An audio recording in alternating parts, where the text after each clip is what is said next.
Në muajin qershor 2026, pamfleti raportoi për nisjen e një procesi disiplinor ndaj ish dekanes së Fakultetit të Mjekësisë Dentare dhe aktualisht drejtuese një departamenti në Fakultetin e Mjekësisë Dentare, profesoresh doktoresh Edith Xhajanka. Procedura iniciuar pas kërkesës së dekanes, profesoresha asociuar Silvana Bara për largimin e saj nga detyra. Një zhvillim i papritur ka shoqëruar procesin disiplinor të nisur nga profesoresh doktoresh Edith Xhajankës. Sipas informacioneve të siguruara nga brenda Universitetit të Mjekësisë së Tiranës, procedura disiplinore është pezulluar. Një zhvillim i papritur ka shoqëruar procesin disiplinor të nisur ndaj profesoresh doktoresh Edith Xhajankës. Sipas informacioneve të siguruara nga brenda Universitetit të Mjekësisë së Tiranës, procedura disiplinore është pezulluar. Të njëjtat burime pojnë se ky zhvillim ka ardhur menjëherë pas përfshirjes së Inspektoriatit të Lartë të Deklarimit dhe Kontrollit të Pasurive dhe konfliktit të interesave ILDKPKI. Sipas tyre, institucioni ka kërkuar informacion të detajuar pasi i disponon dokumentacion që lidhet me veprimtarinë institucionale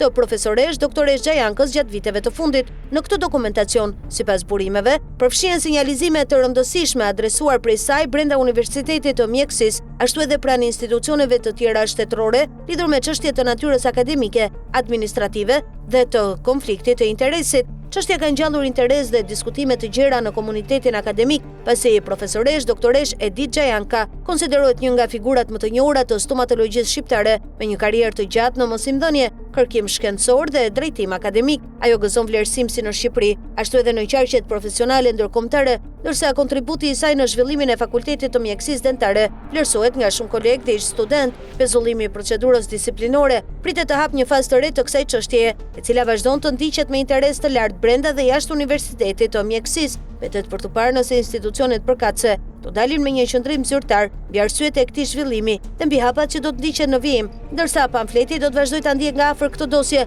dhe çdo zhvillim që lidhet me të.